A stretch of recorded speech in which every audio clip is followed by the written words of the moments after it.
What's up, everybody? Welcome back to the Movie Card channel. I'm here with Mr. Luke, as always, and with Christmas time right around the corner and a new HBO show coming out at some point, we thought we'd take a trip back to the magical world of Harry Potter. But before we get into that, why don't you go ahead and swish and flick that like and subscribe button for us? That would be very cool of you. So, Luke, on your rewatch of this now 24-year-old movie, what were your takeaways? Or I know you brought up something about just young adult books in general, if you want to touch on that. This movie came out, you said 2001, right? Mhm. And from 2001 until 2018-ish, constantly dominating the box office, probably because of the success of this movie. We had young adult, like, adventure action series based on young adults reading about young adults doing like fun things. It was aspirational, it was exciting, and it's desperately missing from our landscape right now because these obviously, young adult is the literature, but it toes the line, and especially Harry Potter. You get a generation of kids who become so attached to this thing, and they grow up alongside the characters, and it's truly kind of magical. Not to not to be corny. Dude, don't you just love that, like, the author J.K. Rowling No, had just the wo Yeah, hold on, I haven't finished yet. She created, like, one of the most beloved, like, stories of our lifetime, and she could have done any project her heart desired after, and she decided her project was just gonna be how fast can she become the most hated person in the world. yeah, it's shocking. That is the most squandered goodwill, perhaps, of any human being who's ever lived. Truly. Yeah, It's but we don't. we're not gonna dwell on her, but I will say she definitely started, like you said, this young adult fantasy adventure kind of like Harry Potter is the original, and then like Percy Jackson, Hunger Games, Twilight, stuff like that started to follow. This franchise is really like the true blueprint for it. And I feel like this movie is also like the perfect blueprint for adapting a book. Well, and it's funny because this is an honest to God children's movie for the most part, and I'm not saying that as pejorative, but it's almost like the movies matured with their audience and with the actors. Um, Kind of a steep tonal shift at film three, which you could blame just as not blame. I that three is my favorite movie personally, but with the injection of like bleakness from Alfonso Cuarón and just kind of the whole tonal shift of the story. Yeah, this one is whimsical. Yeah, it's a children's movie with a lot of stuff happening in it. Yeah, I mean it's a 2 hour and 30-minute movie, and I think they were smart in what they did where the first two books are truly page to screen like faithful adaptations, and then they kind of start to deviate a little bit. But it also helps that like the cast that they got from day one absolutely knocked it out of the park. Yeah. I mean, every single actor and actress in this movie and almost all of them are in it from the first movie to the last, with the exception of anyone that passed away, like the original Dumbledore actor. And another thing, like, it looks like a real place. Like, it's a tangible looking movie. I feel like if they did it now, it would just be a bunch of like Well, soundstage they slop. did. I don't want to like cast any stones or anything, but the Wicked School, which the location is escaping me right now, what it's actually called in Wicked Part One, it just looks like a soundstage with some beautiful set pieces. But this looks like you could walk in to Hogwarts and like see the ceiling and the dining hall. Like it's all very like lived in. Yeah, I totally agree. And that brings up an interesting point because I feel like the one thing this franchise kind of did, I feel like every other book adaptation should have followed this, except the part 1 and part 2 finale, which even Wicked did, which is kind of spreading a story a little too thin. I feel like Hunger Games did it to its detriment. I think Right. Twilight probably could have been one movie. Even this Harry Potter finale could have been one like 3-hour movie Definitely probably. Hollows Part 1 was a bit boring. And one of the because it is a YA novel and J.K. Rowling, she's for whatever she is, she's a great world builder, but there's always just stuff happening. It's never like things you could cut out. It's not like extensive descriptions of people and places and feelings. It's always because what do you cut out of this movie? Like, anything is just like a huge important piece of action. It is interesting because you're right, every aspect, you're like, wow, that comes back to play a really important role in 2 or 4 or 5 or whatever. When like literally And every word Dumbledore says at their introductory dinner is like, "Don't go to the third floor. Don't go to the forest. Like, don't do this." And they do all of those things throughout the movie. So it was nice to. I thought that was fun. I do love the line where Hagrid, they're at the bank and he says, "This is the safest place besides Hogwarts, probably." And it's like, Hogwarts is one of the most dangerous places I've ever seen. Like, they're constantly in danger. There's a there's a troll that gets loose in the bathroom, and Dumbledore doesn't seem surprised. He's worried, but he's like, "Oh, God dang it." I do also love when they get caught they're out too late on the grounds and they're like, "You're all in trouble and you're getting detention. Your punishment, you're going back out into the night, into an even more dangerous part of campus on like you, Malfoy and Harry, you're on a solo mission, actually. Good luck out there." This movie had a lot more Malfoy than I think. I think he might have more screen time in this movie than every other movie combined, or at least it has to be close. Yeah, after like 1 and 2, I feel like he's a little more sparing and then he kind of comes back around towards the end as I his think character I gets a little more important. read, and don't quote me on the exact number, but I think I read him say somewhere that he has less than 40 minutes of screen time across the 8 movies. Well, he left an impact. I mean, he's another one of the actors that's really well cast, and it's great that, along with Harry, Hermione, and Ron, like those 4, I think, are and Hagrid, I'd say, are like those 5 characters are probably the most important to be the same throughout all the Yeah. movies. Just to get into the length of the movie one more time, I do remember distinctly as a kid getting a little restless around the everyone leaves for Christmas and we've got to learn more about Nicholas Flamel, which you'd think ends up being one of the more important historical figures in the entire Harry Potter series. I don't think we hear his name again until like really late in the Deathly Hallows. So that if we were gonna tighten some screws there, that and the opening Dursley stuff are the only 2 places where I'm like, yeah, maybe we only have owls deliver letters 3 times instead of 7, or like tighten some of that up a little bit. Yeah, I agree. I mean, there are a couple moments that slow down a little bit, but some of the set pieces are so cool. Like the entire Quidditch game is So so awesome. so sick. I mean, Madam Hooch, what a commanding lady! Like she's awesome immediately. And I also think that this is a fun. Every character is introduced like as exactly pretty much who they're going to be for the rest of the series. And, like, yeah, so Neville is just immediately a bumbling turd, and then he he gives Harry the chance to immediately break the rules and be rewarded by being the youngest seeker in a century. We got to get into the Quidditch rabbit hole a little bit.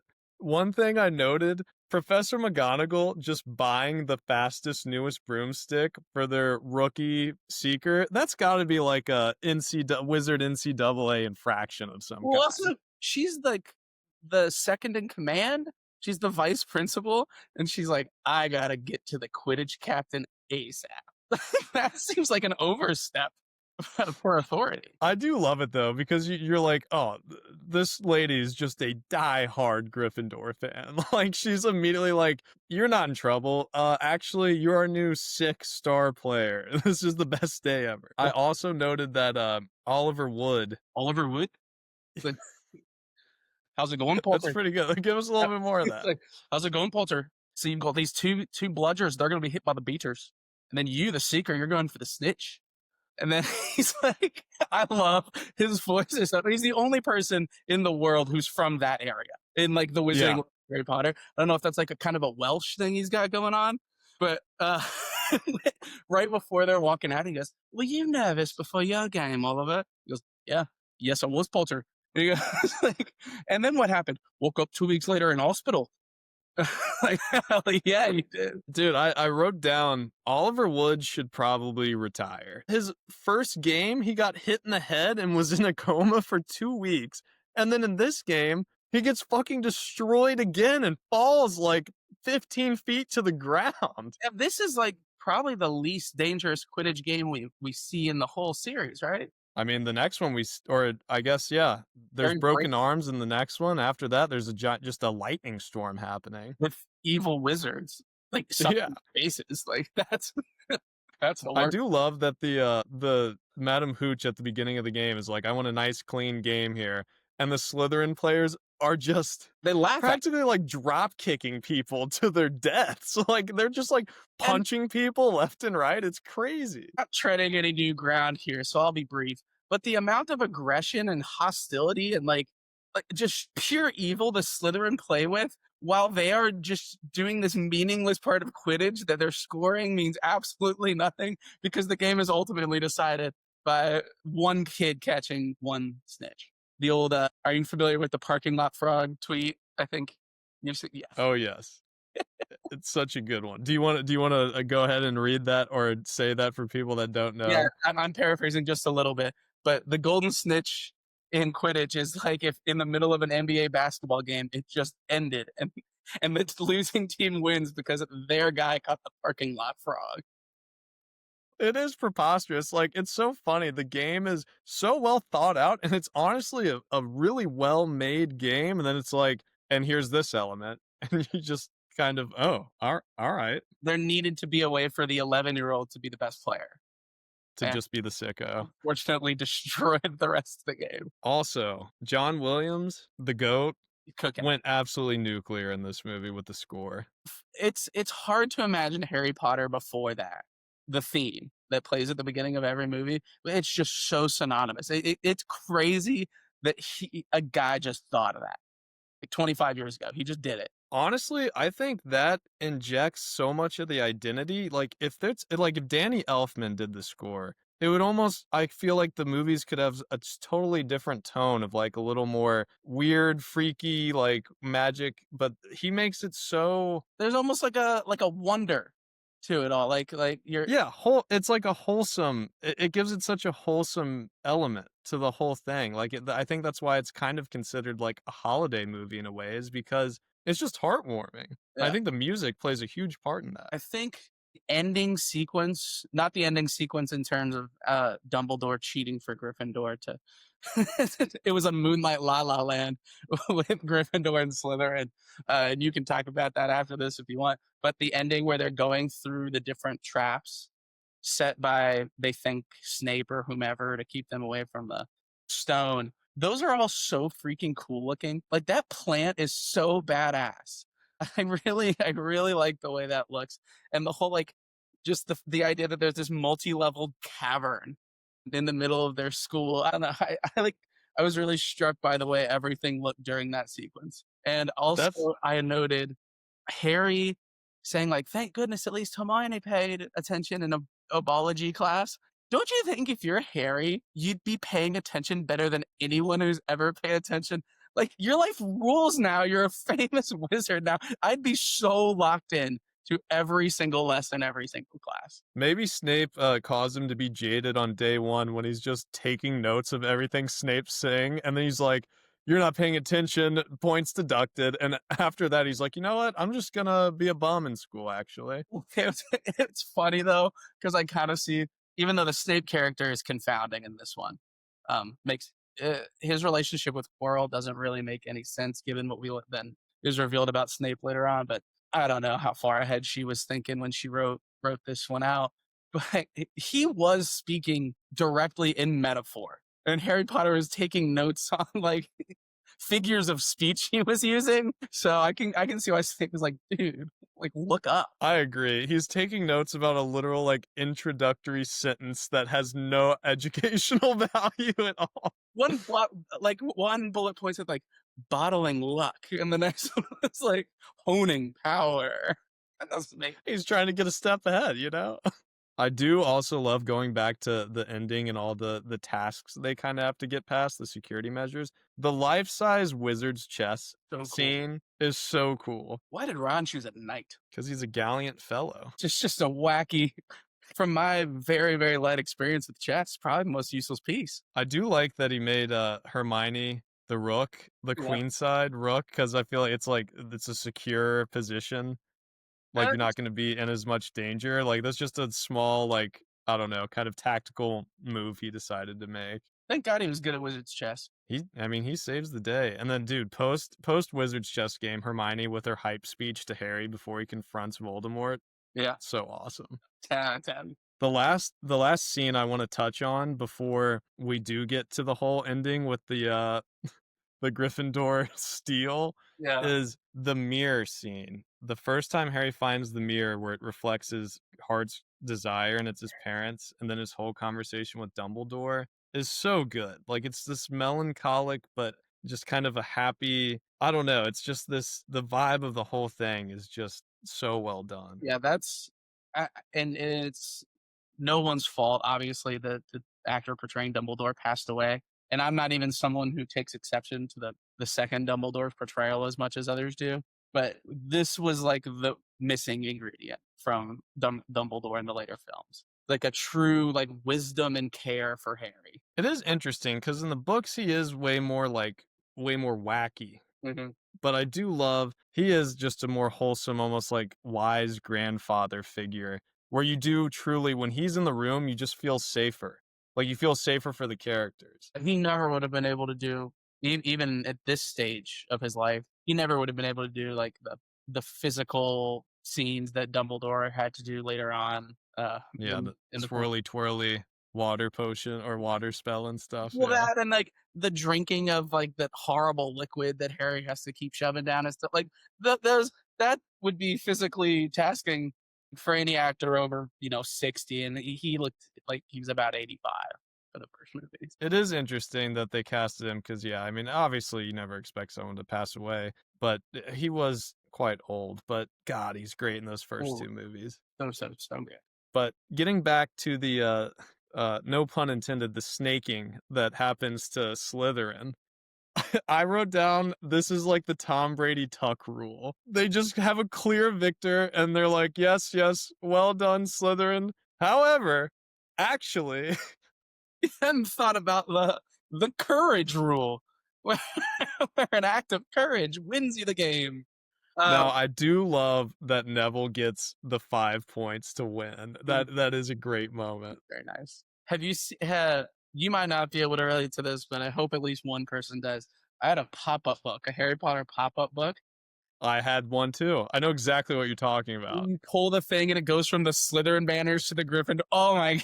It's just such a locked-in memory in my That book brain. was awesome. Yeah, it had like you would fold stuff open and then there were little like tabs you'd pull. Yeah, Incredible. We might have just unlocked a memory for whoever's watching Yeah, I this. hope so. 'Cause that thing is badass. But the last thing I'll say about that, the only thing I can think that maybe justifies it a little bit is like Snape would see a kid with the shoe untied and be like 50 points from Away Gryffindor. It's a little cutthroat with the point system. Yeah, I think maybe like the heads of given houses should probably not be allowed to award or take away points. But the Yeah. point system in the houses doesn't really come up again. No, I don't think it's ever mentioned in another movie at all. I don't think so. But man, it makes a great moment for that first one. It really does. Well, do you have Yes, any other thoughts? you should at least mention Quirrell. Oh yeah. He kind of Do you gets have odd performance, and because Snape is the red herring, and we knew Snape was going to be in all the movies and books going forward, it was smart to focus on him for more of the movie. But I mean, like he didn't really do much. The visual of the baby Voldemort growing on the back of his head, that was sick. Yeah, he was just a twitchy little guy who didn't do much. He's definitely I'd say he's the most forgettable out of all the finales. Like what people remember is Voldemort on the back of his head. They don't really remember Quirrell at all. But the shot of Voldemort talking on the back of his head facing Harry through the mirror is really well done. Do you think Death Eaters were just kind of disbanded at this point? Again, maybe I'm getting into like plot minutia on the first of 7 books, but like, wouldn't Voldemort be weirded out that Snape is openly like sabotaging all of his movements and plans at this point? So there's a couple points regarding that, I guess. Like that's mentioned when he finally returns in like full form in the fourth. He does like grill a lot of his followers, like, you guys didn't do shit. Where are you all? And then Snape, I want to say honestly, there's a chance that Quirrell like they played it so close to the chest that Snape didn't even he just thought he was after the stone, had no Yeah, semblance of an idea it was actually, like, Voldemort in cahoots with him. yeah. Would be my guess, at least. He just thought he was an evil teacher, like bewitching Harry's broom, and yeah, okay, Yeah. that makes more sense. Which I do this is we're getting kinda deep into the weeds of the other movies and books, but when Snape is, like, mouthing the spell during the Quidditch game, I get every time I watch it now, I get goosebumps immediately knowing the truth behind his character and what he's actually there to do. It's so cool. That whole sequence in the 7th book, I don't remember it being played out quite as well in the movies, but the whole, like, chapter, like, 20 pages of explaining all the dope shit Snape's done, that was, like, my favorite part of the whole book series. It's one of the best twists of all time, honestly. But, well, I guess that's really all of our thoughts on Harry Potter and the Sorcerer's Stone. Philosopher's Stone, if you're watching this What? You overseas. know what, did they make that change because Americans are dumb? Like, is that it? Yep. That's what I figured, but I think it sounds better.